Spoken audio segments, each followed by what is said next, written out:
الحمد لله رب العالمين نحمد الله ونستعينه ونستغفره ونتوب إليه ونعوذ بالله من شرور أنفسنا ومن سيئات أعمالنا ومن يهده الله فلا مضل له ومن يضلل فلا هادي له وأشهد أن لا إله إلا الله وحده لا شريك له وأشهد أن محمدا عبده ورسوله أدى الأمانة ونصح الأمة وكشف الغمة فتركهم على المحجة البيضاء ليلها كنهارها لا يذيق عنها إلا حالك صلوات الله وسلامه عليه وعلى أهل بيته الطيبين الطاهرين وعلى أصحابه الكرام الغر الميامين العلماء الأباد وعلى التابعين لهم بإحسان إلى يوم الدين يا أيها الذين آمنوا اتقوا الله حق تقاته ولا تموتن إلا وأنتم مسلمون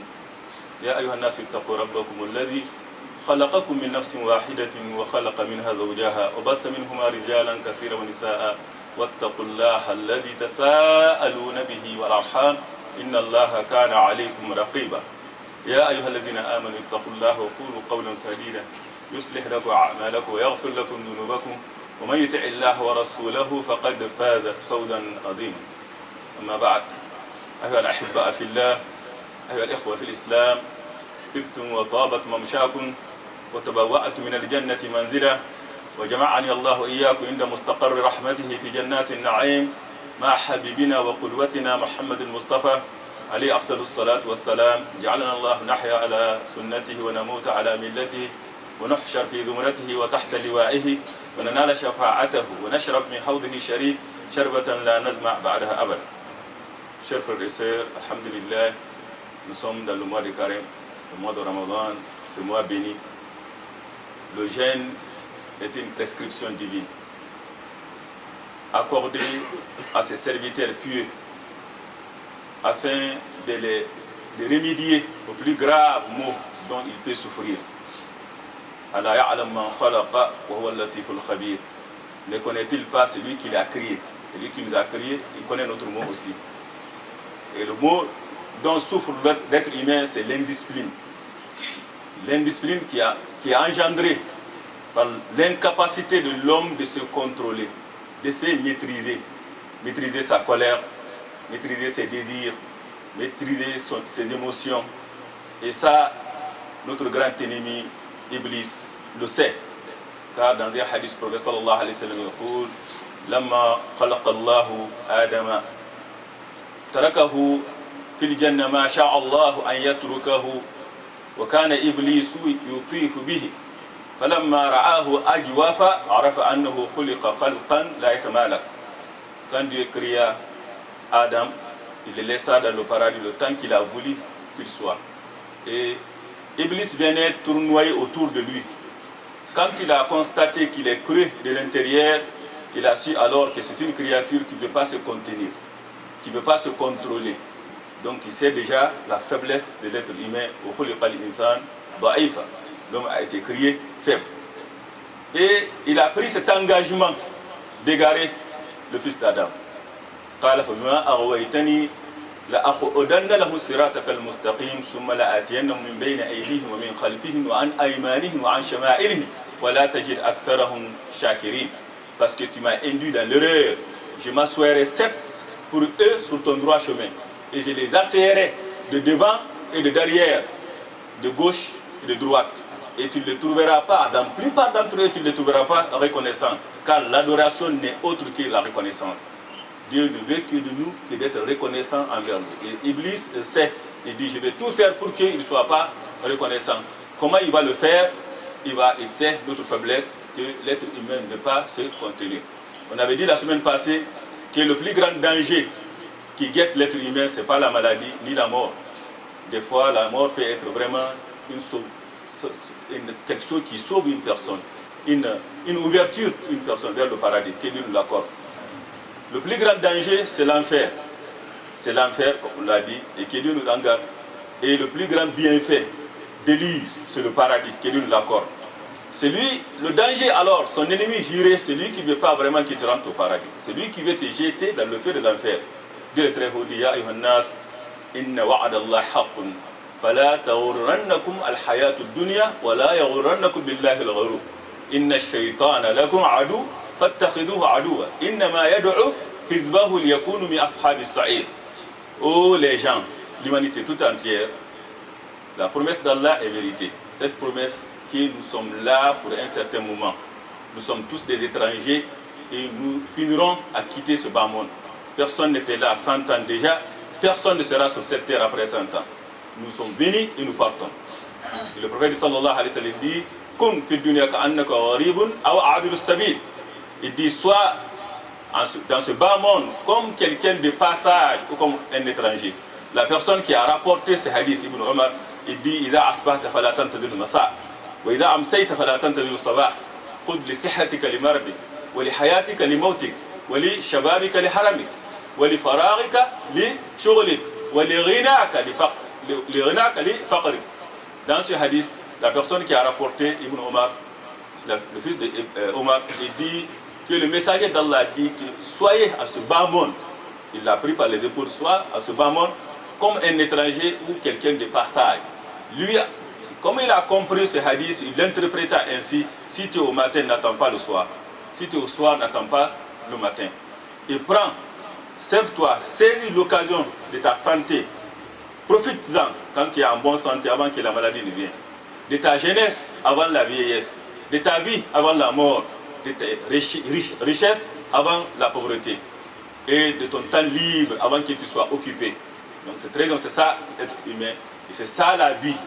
Et Dieu le Très-Haut dit, la promesse d'Allah est vérité. Satan est pour vous un ennemi et prenez-les donc comme ennemi. Car ce n'est pas un ennemi caché, c'est un ennemi déclaré. Il ne veut qu'appeler ses partisans pour qu'ils soient parmi les gens de la fournaise. Celui qui veut pour toi la fournaise, l'enfer, comme on l'a décrit la semaine passée, c'est ton ennemi juré. Donc il faut tout faire vraiment de te prémunir. Et malheureusement, l'être humain est faible. Il ne peut pas se contenir. Voici donc cette prescription divine qui nous a été accordée afin de nous aider de se maîtriser. C'est une discipline. Le jeûne est une discipline, c'est une prescription, c'est un remède contre quoi? Contre Satan, contre l'enfer. C'est un moyen d'accéder à la félicité. C'est pour cela le prophète sallallahu alayhi wa sallam dit As-sawmu junna. Il dit que le jeûne est un bouclier contre le feu de l'enfer. Pourquoi? Parce que ça apprend à l'homme à se maîtriser, à se ressaisir, à se contrôler devant Satan, devant les instigations sataniques. Donc le jeûne, alhamdulillah, c'est une prescription divine. Donc quiconque veut en profiter du jeûne doit savoir que c'est une école, c'est un enseignement qui nous apprend comment se comporter bien. Donc, pour réussir dans le jeûne ou d'échouer, quel est le jugement? Regarde ton comportement durant le mois de Ramadan. C'est pour cela que le prophète sallallahu alayhi wa sallam dit Rubba sa'imin laysa lahu min sawmihi illa al-ju' wal-'atash. Il dit il y en a parmi des gens qui jeûnent, ils n'ont eu de leur jeûne que la soif ou la faim. Non. Pourquoi? Parce que la finalité du jeûne, ils n'ont pas atteint. Ils n'ont pas atteint. Man lam yada'a qawla az-zur wal 'amala bihi wal jahl falaysa lillahi haja an yada'a ta'amahu wa sharabahu. Celui qui n'a pas délaissé, qui ne s'est pas obstiné à mentir et œuvrer dans le mensonge, qu'est-ce qu'Allah a à faire de ceux qui s'abstiennent de manger et de boire? Car ce n'est pas ça la finalité. La finalité, quand on t'ordonne de ne pas boire et de ne pas manger de l'aube jusqu'au coucher du soleil, Dieu ne va.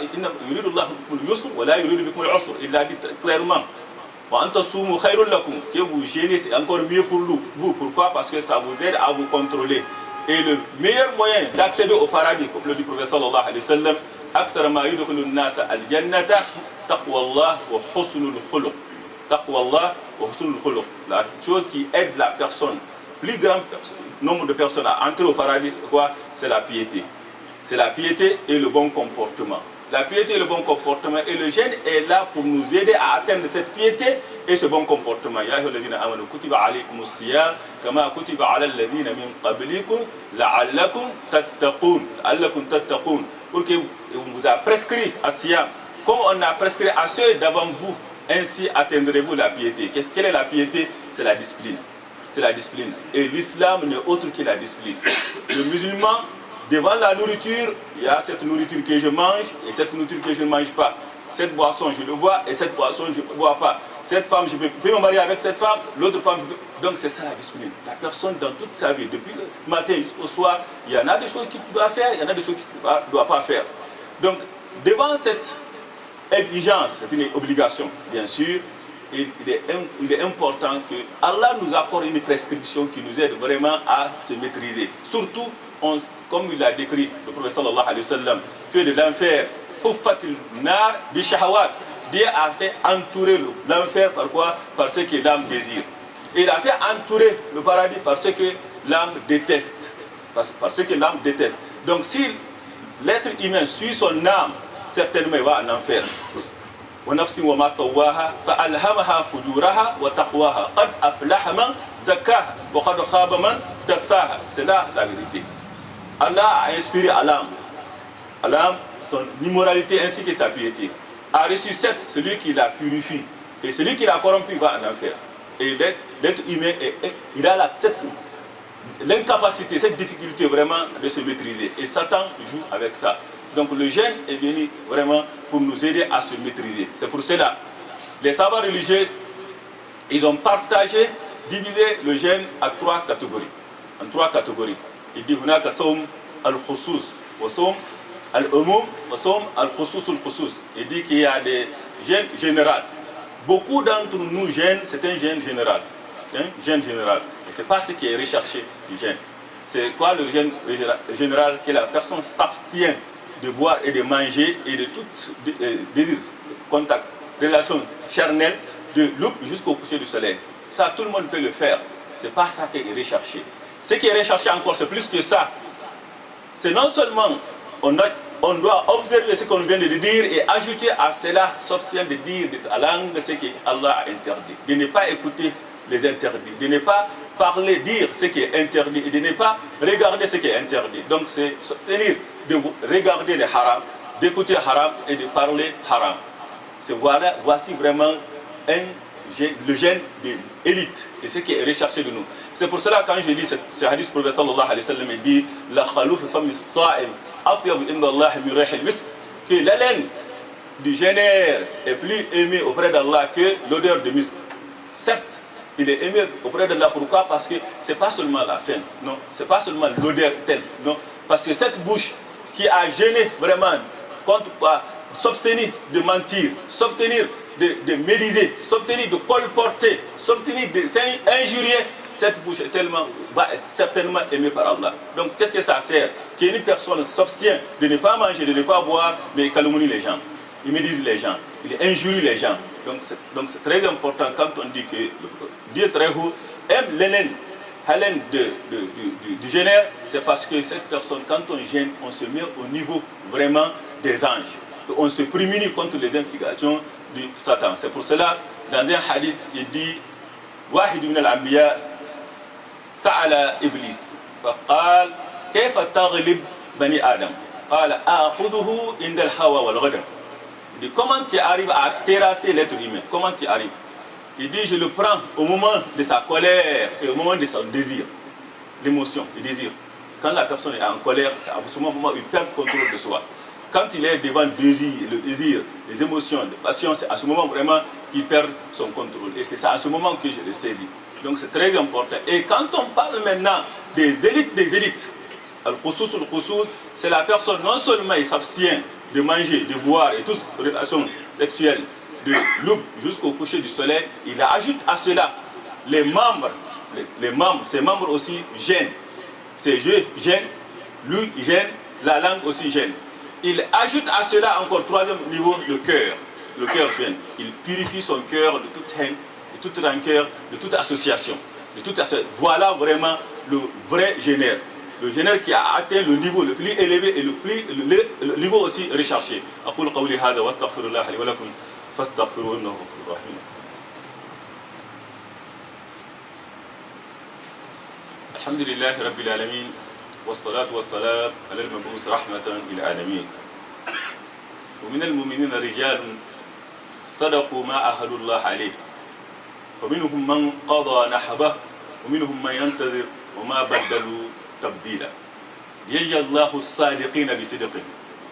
Ce verset coranique, j'aurais aimé vraiment de le citer dans ce sermon d'aujourd'hui, dans lequel Dieu le Très-Haut dit, il y a parmi les croyants qui ont été sincères dans leur engagement envers leur Seigneur. Il y en a parmi eux qui ont atteint leur fin, d'autres attendent encore leur tour. Ils n'ont nullement dévié, afin qu'Allah récompense les véridiques sur leur sincérité. Et aujourd'hui, alhamdulillah, Dieu a rappelé l'un de nous. Et cette personne, il était dans cette mosquée. Il fait partie des fidèles de cette mosquée. Il est décédé aujourd'hui. Et aujourd'hui, on n'est pas là aujourd'hui vraiment de le purifier. Ou tazkiyatuhu là. Mais il mérite vraiment d'être mentionné. Car nous, la grandeur d'une personne, ce n'est pas sa richesse. La grandeur d'une personne, ce n'est pas quel étage qu'il a. La grandeur d'une personne, pour nous, c'est la piété. Il suffit seulement, comme témoignage, de dire que dans cette mosquée, je me rappelle ce jour-là, que cette personne est venue me voir avec un bout de papier à main. Il dit, je viens d'acheter un parcelle. Je dis, quelle sorte de parcelle que tu viens d'acheter? Il dit, je viens de SEQ. Qu'est-ce que tu es parti faire à SEQ? Il dit, je suis parti là-bas pour acheter ma tombe. J'ai acheté ma tombe, le voici. Quand je déciderai, je veux vraiment que je sois enterré ici et je ne veux pas vraiment que les gens souffrent après ma mort. Cette piété n'est pas donnée à tout le monde. Cette sincérité n'est pas donnée à tout le monde. Moi, en personne qui est arrêtée devant vous, la première personne qui a monté le doigt sur cette mosquée, il m'a parlé de cette mosquée, c'est lui. C'est un collègue. On a perdu vraiment un collègue. On a perdu un frère. On a perdu un collaborateur. Le prophète sallallahu alayhi wa sallam, personne ne peut atteindre son niveau. Mais il est pour nous un exemple. Il est pour nous un exemple, car je vais ici, ce n'est pas un parallèle, ce n'est pas un exemple, ce n'est pas une comparaison. Mais aucun homme, aussi déterminé qu'il soit, ne peut réussir sans des collaborateurs voués à sa cause. Voués à la cause vraiment du projet lequel il défend. Et je me rappelle, cette personne, alhamdulillah, à la personne d'Abu Bakr, radiallahu anhu, quand le prophète sallallahu alayhi wa sallam a fait Isra al-Miraj, voyage nocturne, de Mecque jusqu'à Jérusalem. Et le matin, il est venu, il a appris aux mécréants que hier j'ai fait le voyage nocturne de Jérusalem, de la Mecque à Jérusalem, même nuit et retourné. Abu Jahal a trouvé une raison en or pour discréditer le prophète sallallahu alayhi wa sallam. Il commença alors à chercher qui? Abu Bakr. Quand il a vu Abu Bakr, il dit, attends-tu ce que ton ami dit? Il dit, qu'est-ce qu'il dit? Qu'il a fait un voyage nocturne de Makkah et Jérusalem, hier nuit qu'il est revenu. Qu'est-ce qu'il a dit? In kana qalahu faqad sadaq. S'il avait dit, il dit vrai. Et ça, chaque homme vraiment qui entreprend un projet, il a besoin vraiment des hommes voués à la cause de ce projet, qui ont cette générosité d'accorder la confiance aux autres. C'est pas facile. C'est pas facile. Donc aujourd'hui, vraiment, nous avons perdu un frère, nous avons perdu vraiment un collègue, nous avons perdu un soutien indéfectible dans tous les sens. Et cette mosquée, alhamdulillah, nous ne présentons pas personne, nous ne nous purifions pas, mais on a cette chance, alhamdulillah, que la quiétude est maintenue dans cette mosquée. Et il fait partie d'un des vraiment qui a été la source de cela. C'est une personne que j'ai trouvée dans cette mosquée et qu'on est resté longtemps ensemble. Et alhamdulillah, nous avons constaté de cette personne deux choses. Toutes ses prières, sauf si, en force majeure, il accomplissait dans la mosquée. Il aime venir dans la mosquée. Et aussi, c'est rare que tu vois Khalifa. Allah yarhamou. C'est rare que tu le vois vraiment jeudi et lundi sans être en état de gêne. Et Dieu a voulu le récompenser, de le rappeler durant Ramadan et dans un vendredi. Donc nous avons essayé de collaborer avec les parents, la famille, et on avait conclu vraiment de l'enterrer aujourd'hui. C'est pour cela aujourd'hui j'ai failli retarder. Et tout a été vraiment préparé, mais malheureusement on a contacté au THQ, là où vraiment il a acheté sa tombe. Et malheureusement, ceux-là aussi ont pris contact avec l'hôpital, mais l'hôpital dit qu'il ne sera pas prêt avant ce soir. Donc c'est ça qui nous a empêché vraiment de l'accompagner aujourd'hui à sa dernière demeure. aujourd'hui même. Pourquoi? Parce qu'à cause de sa piété, à cause de la chose dont il a vraiment vécu et il a se bâti pour. Nous prions Allah qu'Allah lui accorde sa miséricorde.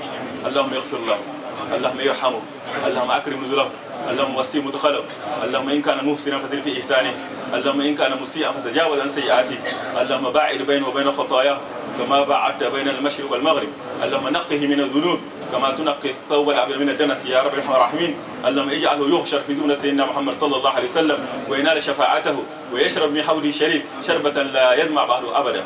Cette personne, la première fois que j'ai parlé avec, qu'on a échangé, c'était avant-hier. Je les cite ici, c'est pas pour le préser, mais pour qu'il soit un exemple pour nous. Un exemple. C'était avant-hier. Et à ce moment, c'est la première fois qu'il m'a regardé droit aux yeux. Et il est resté ainsi fixé les yeux pendant plus d'une minute. Plus d'une minute. On est resté ainsi. On se regardait face à face, yeux dans les yeux. Une minute. Et après, il me dit que Dieu me pardonne. Que Dieu me pardonne, il n'a jamais parlé.